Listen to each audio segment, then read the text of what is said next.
can we, as individuals, step into ourselves and be more of our true selves? How do we do that? I mean, that's an old age question. And I don't think we ever get to that point where we're fully that, our true selves. I know society tells us that we are.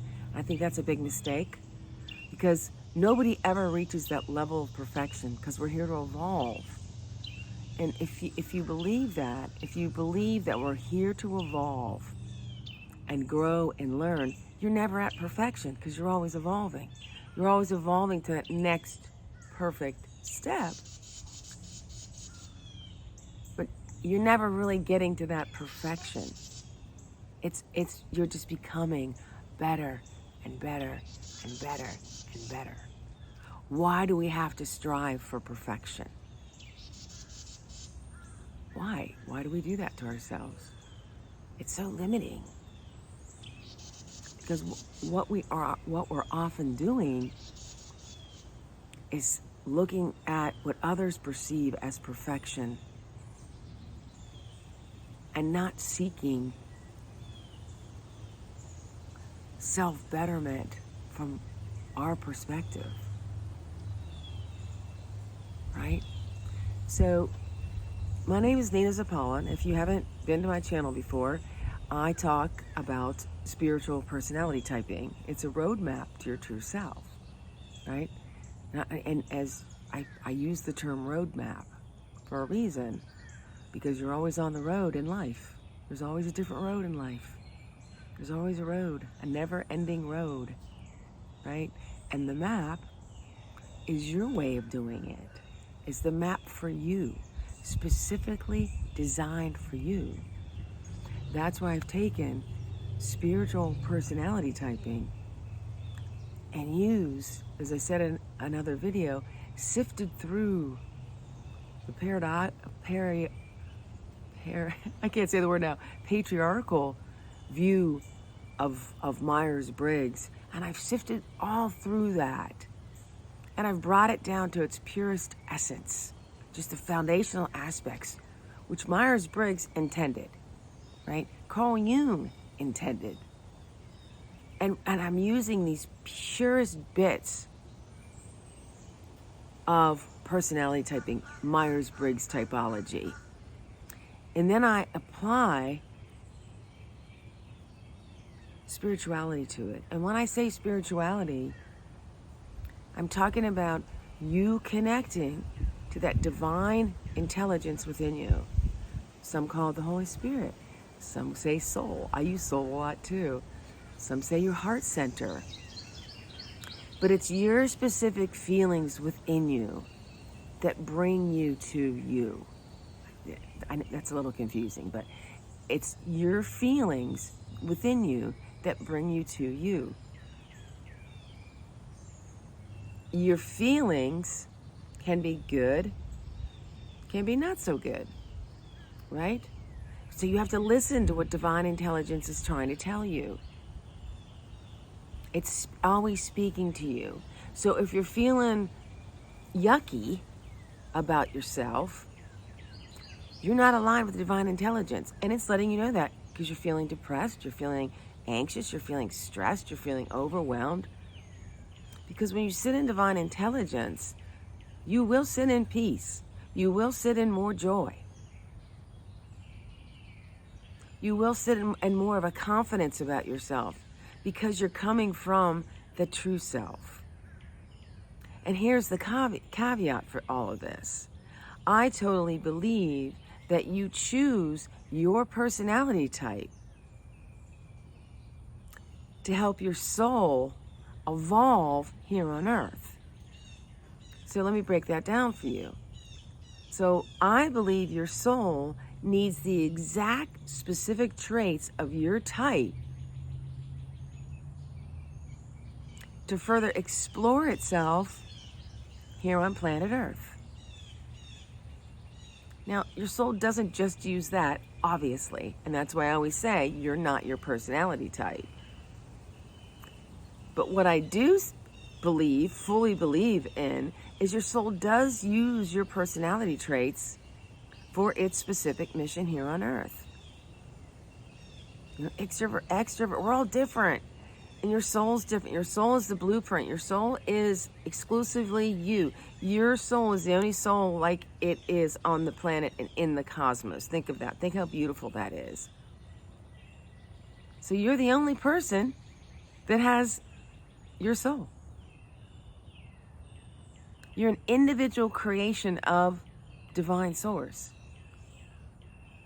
So when you come here, of course, divine source is not going to say, oh, go ahead and pick out your personality when you get there. That's not how it works. Divine source is never random, right? So it takes that personality, the beautiful traits that are within your personality. And that's why I like to say your personality type is sacred. Sorry, my voice is a little hoarse this morning. But it is sacred. It is sacred to who you are. And it uses those specific traits to evolve itself here on earth. What I think is also very interesting too is it doesn't just use your personality type, it uses your life experiences. How you evolve through your life experiences, what those experiences, how they impact you and influence you. If you've come here before and you've heard me, I talk a lot about my 7-year life tsunami. That impacted me greatly. That influenced me greatly. It influenced me so much that it drove me to my true calling. So it was a divine, really at a point, at a crescendo saying, Nina, you got to move through this or else you're just not going to move at all. And then you really spiral out. So it was moving me through my tsunami, using my personality type so I could experience this fully, to fully understand and come into who I am. So much so that I like I said, I found my true calling, which is spiritual personality typing. It's how I teach psychology with spirituality. And I wrote a book about it. As I was going through all of my stuff, I was journaling. And what came from it is unpack your personality. Let your inner guide be your travel guide. And this is so cool because see that the book really, the cover of the book and the back of the book tells the story. So here's me, all full of stuff that didn't need to be in my life. I was so overpacked. Things were just falling out of my suitcase. I was carrying the burdens of so many beliefs that weren't mine, of so many narratives that I was trying to believe and perfect and make my own. Look, I was just look at this bag. It's just bulging. It's just ready to explode. And I did through my tsunami. But after my tsunami and after I used the tools in this book, look how I look back here. My suitcase is smaller. I'm happy. I'm looking forward. I'm moving forward. I'm moving up. Now, am I perfect at this point? Hell no. I am not. But I'm not seeking perfection. I think I'm perfectly perfect in God's eyes, or in divine's intelligence eyes. Yes, of course. I am that perfection because I'm made of perfection. But here on earth, I'm a flawed human. So I have things that I'm going to keep on going through and keep on discovering and keep on pushing forward. So I can learn. I can learn through my experiences. And that's what we're all here for. To learn through those experiences. So that's what I'm here to teach you. That's what I'm here to show you. And it was very interesting. I was at a book signing this weekend, and I was talking to a PhD student in psychology. He's going to, I think he's here at South in Alabama, in Mobile. And he picked up the book, and he was really intrigued. He kept on looking at it, and he goes, "Can you explain this to me?" I'm like, "Sure." And so I told him just what I told you. And I said, well, I believe we are spiritual beings having a human experience, and that there's a divine intelligence within us that always is showing us the way. And it uses our personality type, right, to speak through us. And he's like, oh, so it's kind of like a receiver. I go, yeah. And he totally got it. He goes, wow, we're not learning this in school. And I'm like, no, I'm not going to learn this in school. It's not part of the patriarchal paradigm. And I'm not saying school is wrong. But see, here's a person here. So if you're a psychology major, you're going to be kind of open to learning about yourself and growing and evolving, you know? So even if you're not a psychology student, even if you're just a person that's interested in self-awareness, of self-understanding, of self-improvement, you know, this is going to help you. This is going to help you make more sense of things in your life and how to go through them, right? So it was very interesting to have that conversation with him, because he was just like, wow, I just never thought of it like this. How did you think of this? And I'm like, I didn't.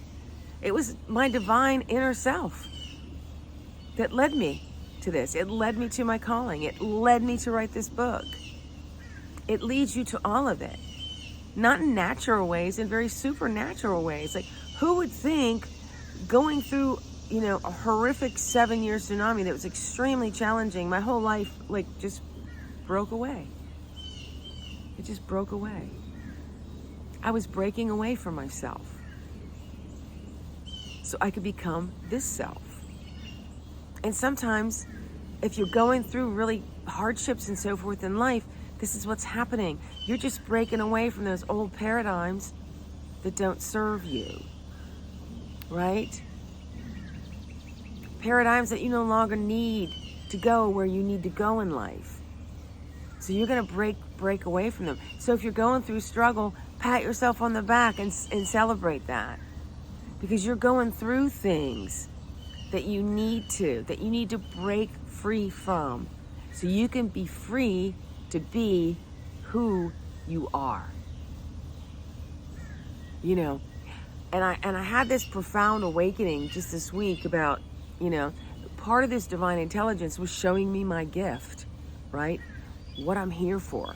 That's your gift. But let's add to that. That gift now is to be shared with others. People like you, people like that gentleman at the book signing, and a lot of other people at the book signing. We had a very wonderful soul-to-soul conversations about this.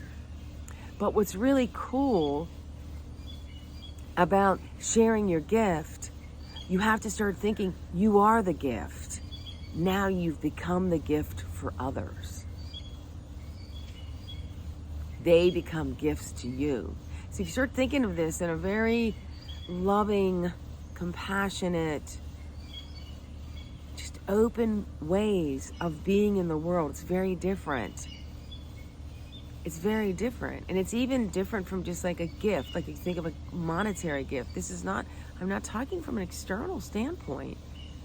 Because people that know me too, I'm a word freak. That's why I do word branding for entrepreneurs. Because words have so many meanings.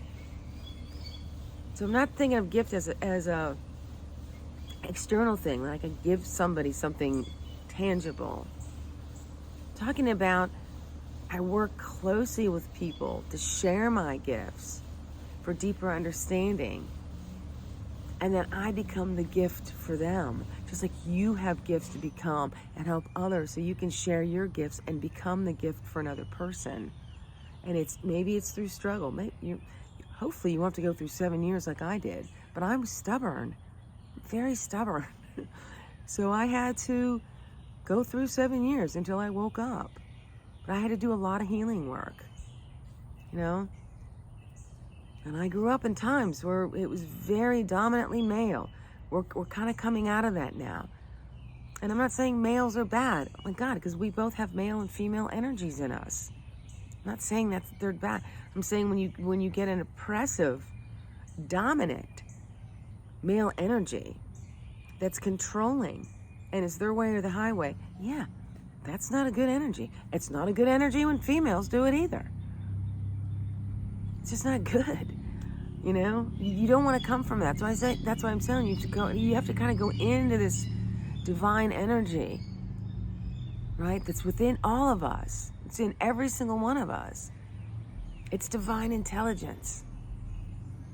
It's coming from the divine who creates worlds and cosmos and stars and, you know, planets and animals and all these wonderful things. So I want to focus on that now. That's where my life is focused on. Staying in that center, focusing in on that, and really using that as my compass. And then letting that, as this gentleman so greatly said, or so smartly said, letting that be a receiver. So my personality can receive the messages.